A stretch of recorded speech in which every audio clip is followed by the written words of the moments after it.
Hey everyone, welcome into another edition of Wildcat Wonder. I am your host, Sarah Cazell, and we are introducing the Todd Hartley interview a little bit differently today, quite frankly, because we had some technical difficulties and most of them were my fault. So the first couple minutes of my conversation with Todd Hartley, they were pretty choppy, pretty hard to understand. So rather than make you sit through that, I'm just going to reintroduce him here, and then we will get right into the conversation with Todd Hartley. So he is a 1999 graduate of the University of Arizona, and from there had quite an interesting path to where he is today. He spent some time in sales, in tech, in the health industry, back to sales, even some time as a radio host and reporter. But now he is the CEO of Wirebuzz, which is a digital marketing agency based in Scottsdale, Arizona. And we'll get into why he launched that and how it's doing today. He's also a motivational speaker, which is part of why we wanted to bring him on, just to get a little bit of motivation, a little bit of positivity during what has been such a rough time for a lot of people. So let's get into this conversation with Todd Hartley. We'll also talk about his involvement with the SALT Center on the U of A campus, why it is so important to him, why he still gives back to the SALT Center today. Hope you enjoy. You know, it's funny. I absolutely love the opportunity to do this with you. There's nothing that I love more, besides my family than the University of Arizona, and the gifts that the U of A has helped me develop inside of myself is something that I'm extremely grateful for. Funny story about 1999, like you mentioned that I graduated in 99. The reality is my dad would jump in right here and say, no, Todd, we were there in 1995 when you walked in McHale Center with your class, and I actually had 2 units left that I needed to grab. So I went to ASU and I took my final 2 units, and it was so damn easy. This Wildcat had an intellectual advantage there that I just kept getting A's in everything. So I stayed for like 15 units of A after A after A, and I just flexed my Wildcat muscle there on campus. And before I knew it, it was 1999, and my dad was like, dude, you really should submit to get your diploma. So I did that. And then when I moved in with my wife in 1999, moved in together, she saw my diploma. And when she saw my diploma and she saw that I graduated like 5 years after I told her I graduated, she grabbed it and she was like, who are you? This doesn't make sense. Tell me your real story. So, what's your real name? Yeah, exactly. That is hilarious. Okay, so that leads you to, let's see, sales jobs working in newsrooms here in the Valley as a host and a news reporter. Back to sales again, and now in digital marketing. Tell me about Wirebuzz, why you found it. Yeah, so we're a digital marketing agency. We specialize in video as a tool that speeds up the sales process. You see, people don't read anymore, but they're 4 times more likely to watch a video than to read text. So I'm obsessed with how we transfer knowledge. I think it's part of my SALT Center experience of being somebody with attention disorders and learning disabilities, that I've been obsessed with the way knowledge is transferred. And so, for me, what better way than to specialize in helping people hack the attention of their clients, but also transfer their knowledge about their product, their service, or solution at faster and faster rates, which I often do using the power of video. You just mentioned growing up with learning and attention disabilities and the SALT Center. Can you take us back to your childhood before you got to U of A, before you got to the SALT Center, and put us in your shoes, share challenges you face on a daily basis? It's like, as you're saying that, I'm like, no, you don't really want that experience. And the reason is most of the time was spent being humiliated. Honestly, I was just one of those people that struggled in school. I wasn't in the normal kid classes. I was in the real slow kid classes. And I think the reason was that I struggled paying attention, not because it wasn't interesting, but because I had a lot of competing options for my interest. And that's a completely different thing than the way people look at attention. And so I was humiliated and I was frustrated and I was lashing out at family members that were trying to help. And it wasn't until I got to the SALT Center and I just got a massive amount of help from the top experts in the world. And by the way, for those that don't know, the SALT Center is the nation's leading academic support program for students with learning disabilities. And SALT stands for Strategic Alternative Learning Techniques. That's the SALT, right? So all they taught me was to come up with solutions and to come up with alternative ways to achieve the same goals. And now, after having that many years of repetition and learning how to come up with alternative solutions to achieve goals, it's like, that's all I do all day long. And I use that in the business setting. It's like, okay, this doesn't work. What's our alternative way of achieving the same goal? And for me, that's like bearing down through life. Like everything I do, I want to, do it 100%. And I want to be able to give back and thank the people that believed in me, like the University of Arizona. Yeah. Now you mentioned that you want to give back. I'll ask you about that later on because you are still involved with the SALT Center to this day. But I want to ask, and I hope you don't mind, growing up with learning disabilities and attention disabilities, is that something that you still have to manage today? Yes. By the way, going forward, I don't mind, and there's not a single question that's off the table, okay? Okay. And so I know there's a lot of people that are struggling with their children or with themselves. Yes, I struggle with it on a daily basis, but have done enough of my foundational work that people wouldn't notice. And I only bring up the topic because I've already mastered it. And for 20 something years after I left the U of A, I kept it a secret. I didn't tell anybody. I was, again, humiliated. And I just decided that once my career started taking off and once I started speaking all over the world and my clients became juggernaut enterprise level businesses or A-list celebrities, that it was time for me to come out of my learning disability closet and start sharing my story. So like one of the things you asked about daily management, sleep, it might be the most important thing.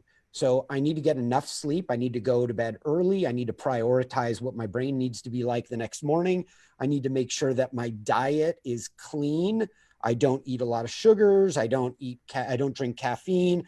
I do my best to stay away from alcohol and because my brain doesn't recover like it should. And so if like we go to the Phoenix Open and we whoop it up for a day, or we go to a U of A game, we tailgate for a couple hours, the next day, my brain isn't going to be ready for prime time. And I owe prime time to myself, like each and every day. So I have to be cautious of that. That's a really good way of putting it. I owe prime time to myself every day. Well, you just mentioned speaking engagements. So on top of your work at WireBuzz, your digital marketing agency, you're also a keynote speaker, a motivational speaker for those of us who maybe don't know what keynote speaker means. When did you start doing that kind of work, and what inspired you to start doing that kind of work? So, my parents were my salvation in this, and I struggled so miserably in school that my parents recognized that I had a gift to speak and entertain and tell stories and guide people. So every time K through 12, there was a speaking competition, my parents, we went all in on it. And with each one of those opportunities, I would win the class and then go against the grade and win the grade and then get to present it parent teacher night or whatever it might be, right? Get onto the big stage. And it just became my way of excelling in my avenue for being able to express myself and to add value into other people's lives. And so then I got into being a talk show host on KTAR and KFYI in Phoenix. And I loved that beyond belief. And then where I am today, I teach businesses how to sell in this new remote world using the power of video. But I'm also, right at the beginning of COVID, one of my clients reached out to me and asked me if I could do a training session for their clients on how to sell remotely in this new world. And that client is Tony Robbins. And since then, I've been doing some events for Tony, and I'm now, they just brought me in to do my second training. I'll do my second training for his internal team, his marketing and his sales team. and teaching them how to sell faster using video. But I also get this opportunity to train Tony's clients, and been doing that since the beginning of COVID. And it's been a real honor of my life because I grew up in the back of a car that always played Tony Robbins audiobooks. And that for me is just a connection of being able to give back and to help people get to that next level in their life. How's that for a full circle moment, right? Getting to work with somebody who you've looked up to and respected for so long. Forever. And I'm the guy who I'll walk through the grocery store. Like, I'm already naturally fired up. I already have his mantras going on in my head, but I'm that dude that's walking in the grocery store who you'll see from behind who's like, yes.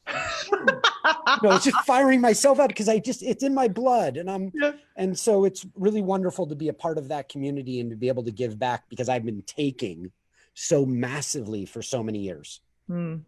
Okay. Well, if you're looking to give back, I think all of us watching right now or listening, and myself included, could use a little bit of motivation. I mean, it's no secret that people have struggled emotionally, mentally, physically, financially during this pandemic, during the last few months. So you post a lot on your Instagram, a lot of motivational videos for people who might be watching. What are some bigger themes or bigger messages you think people watching right now could hear right now? I think I'm teaching what I need to learn.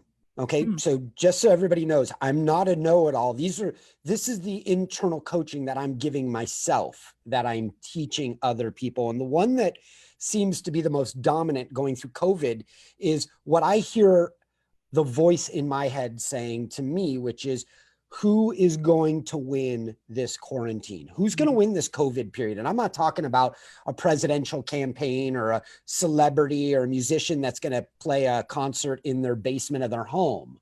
I'm talking about you, like which part of you? Because there's multiple parts of us that are fighting for real estate each and every day in our brain. So which part of you is going to win? Is it the lethargic part that's going to pack on this COVID-19? Is it going to be whoop, whoop?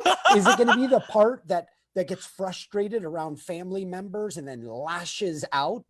Or is it going to be the peaceful, loving leader that lifts the torch, that's going to guide family members, invest in them, and help lead them the way? Because I already know like what my story is.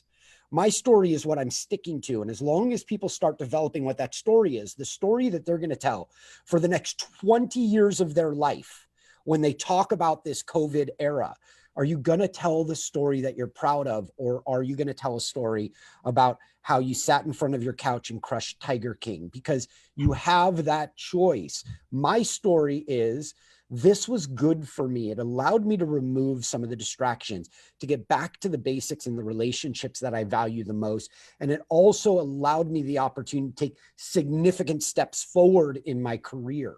And I'm sticking to that. And I'm committed to it. And it doesn't matter if COVID-19 ends at the end of July, which Lord knows it isn't, or if it's going to end in November or December or next year. This is going to be one of the best things that's ever happened to me. And I'm challenging every Wildcat right now that as you're watching this, remove the whole concept of bear down being a concept that you only use when you're expressing your excitement to people on the playing field. If you're asking them, the players that we love and we invest time in, to bear down and we get frustrated when they don't, what about you? Are you willing to bear down? Because for me, I take that motto with me everywhere I go. I am bearing down through life. And that's how I'm going to get through the COVID. And that's how I'm going to turn this into a victory for me and my wife and my life and the people that I get to influence. And it's a daily commitment, and we all have that choice. Man, that got me really fired up right now. Woo! That was amazing. But also, did you watch Tiger King? Yes. Okay. So we're all on a level playing field here. No, I don't know if we're on a level playing field because I watched it, but I have my laptop and I'm working. Okay. I think that's more than acceptable there. Okay. So then, being the CEO of a company and leading a company that doesn't have the luxury of sitting on the couch, sitting by, waiting for the pandemic to end, how have you kept your employees nurtured, fed, feeling like they're doing important work and feeling motivated during a time of upheaval? Well, the first thing I did is in March, we pulled our team together, and from September the year before to this last March, my company, we did 76% more revenue. It went like this. We will Wow. make an announcement very soon that we've been selected as one of the fastest growing privately owned businesses in America. Boom. That'll happen in a Wow. couple weeks. And Congrats. so thank you. So I'm super excited about it, but it's really about the team. Yeah. And it's really about the effort that the team put in, because when we went through the end of last year, we were doing so much work that when we hit COVID, we had developed a safety net. First thing I said to the team is everybody's job is secure through the end of the year. I already know, because what I thought was profit really was safety net. Mm. And I want everybody to go through this COVID period recognizing that they have just an enormous amount of value and a great love support network at this company. And we're going to get through this together. And we're going to come out on the other side better and stronger. And so I set that as the precedent in March, but it's important for me as the leader. Look, we're all watching news and it ain't good. And it's important for me to reintroduce the concepts that we're all getting through this together, and that I have the opportunity to be that peaceful, loving leader for the very first time in my life, the opportunity to get it right and to present myself the way that I've always wanted to present myself. And we've been doing things every 2 weeks. We host a happy hour on Zoom for our team. This next one is a pet party. And for those that aren't listening, everybody's going to be getting a little goodie bag at their house for their pet, and some pet ears. And the people that don't have pets are going to be given some special gifts that they can bring to the party, because we love each other. We have a lot of fun together and we love our work. And even though we're not together, like there's one or two people here today. Yeah.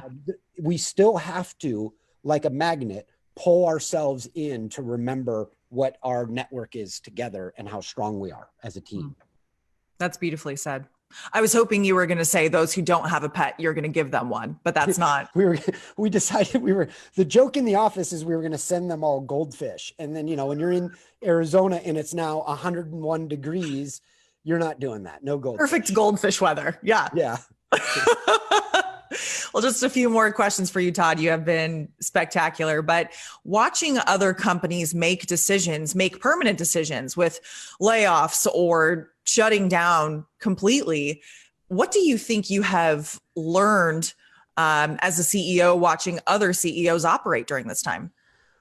I've seen a lot of people already starting to prepare the excuse in their head.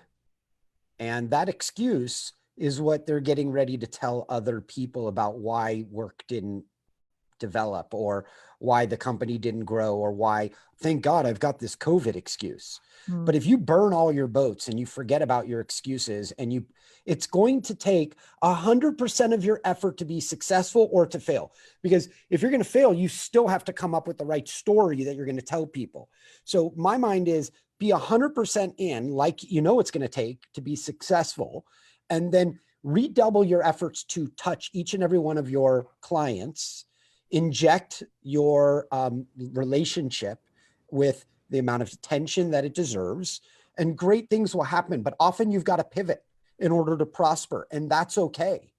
Like we'd create 3,000 client videos a year here, but we can't put anybody on an airplane. Like everybody in our company will do about 40 or 50 flights a year, all of us, going all over the place and creating our clients' content and helping them capture those stories so they could share it. But that isn't happening now. So we had to do a massive pivot.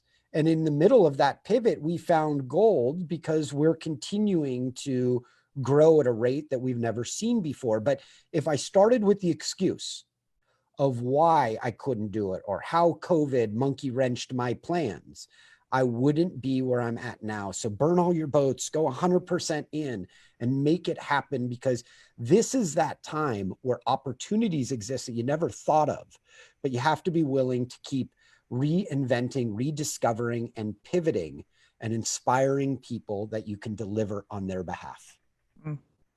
Very, very well said. Well, You mentioned earlier on in the interview that you are still involved with the SALT Center today at the university. I know you're teaching. It's every semester. It's a weekend course, is it? What do you do with the SALT Center? I'm on the business advisory board and the alumni advisory board, and it's really the biggest honor for me. And it's full circle in my life, right? And so every semester, the alumni come down and we teach a Saturday all-day workshop where we're teaching students how to prepare for life after the U of A, how to prepare for a job interview, how to set up your resume, how to walk in with confidence, shake somebody's hand, make eye contact, how to hand your business card, and how to prepare yourself in a workplace to be somebody that commands new opportunities in your life.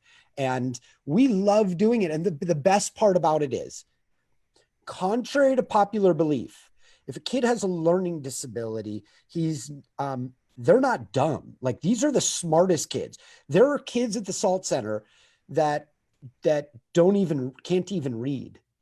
There are kids at the SALT Center who can't read, but have memorized 7 languages so they can communicate and they can persevere. They are bearing down in their life. I get chills just thinking about the perseverance that these kids have in order to be successful. And every semester when I go back and we do these workshops, to watch the maturation process of kids that are in a system that may not be benefiting them, meaning an educational system, and learning how to strengthen their weaknesses and then take their strengths to another level. When we're there, these kids are like ready for showing up and walking into an office place and presenting them. And they already understand what it takes and how they have to be the one to flick their own light switch. It's no more mommy and daddy stuff. And it's really great to watch this, like, these young wildcats develop into these young adults that are going to be working in places like this all over the world. And I'm just really honored to be a part of that process. Well, as busy of a guy as you are, why do you prioritize giving back to the SALT Center? Because I was a mess. I was literally a mess. And they believed in me, and they didn't give up on me, even when I gave up on myself multiple times. You know, I used SALT Center services, but I was embarrassed to take tests at a SALT Center testing facility. Mm-hmm. I wanted to be one of those kids that I didn't want to stand out. Yeah. I didn't want the hot girl in my class to know that I wasn't able to compete with everybody else. And as such, I delayed my breakthrough. My breakthrough didn't happen until my junior year when I went all in. And so part of my mission is to help people get their breakthrough sooner, to get all in sooner. And it doesn't matter if you're a student at the University of Arizona or you're an alum that's watching right now, you know if you're all in. And if you aren't all in and you're processing the excuse that you're going to tell people about why it didn't work, that should be a clear indicator in a relationship, in work, in fitness, or your diet. If you're all in, you will make it happen. It's the way the world works. Just a couple rapid fire questions left for you, and then we will let you go. By the way, I almost started bawling there, so thank you for pulling me out of that. I mean, man, I'm touched too. So thank you for sharing. Thank you for getting vulnerable with us. The first rapid fire question: all successful CEOs have a morning routine. What is yours? Yes. I love my routine. My routine just became in jeopardy because about 8 weeks ago, I partially tore a calf muscle. Oh. And now I'm getting back into and I had some skin cancer I had to have removed. So I couldn't be outdoors for my routine. I couldn't go to a gym because they're all closed in Arizona, and I couldn't go on walks. So I was triple out of my routine. And so I came up with strategic alternatives, but let me give you my routine. Okay. Every morning I get up 4:30 and I go on a run. And this run doesn't have to be long. Mine is 3 miles. I'm not going for distance. I'm going for transformation. I'm going from sleepy guy who doesn't think he can do anything all the way to the guy who's trying to get himself into life's Hall of Fame. And when I'm done with my run, I have to be centered. My mind has to be flooded with gratitude. That's when I know that I'm ready to get to the next step. And so then from there, I typically go to the gym and I work out, but I've got to walk into the office here and be the cool Todd, the chill Todd, not the frustrated one, not the one that's aggressive. And the only way I can do that is if I burn off I like to say, I have to burn off my manic before I get around people in order to be the guy that I want to be, that can inspire other people. And that starts with that morning routine, which means you really have to prioritize it the night before. I've got 3 parts of my run, if I may. Absolutely. The first part, mile 1, is it's all in the desert. The first mile is me just saying, dude, you could do this. Come on, just keep going. It's going to be better. And the music is AC/DC, which is like, for those about to rock, we salute you, right? Then I turn the corner on my run, and now I'm going uphill, and I'm listening to something that's at the next phase, which is a driving song, which is this Eminem song, Lose Yourself in the Moment.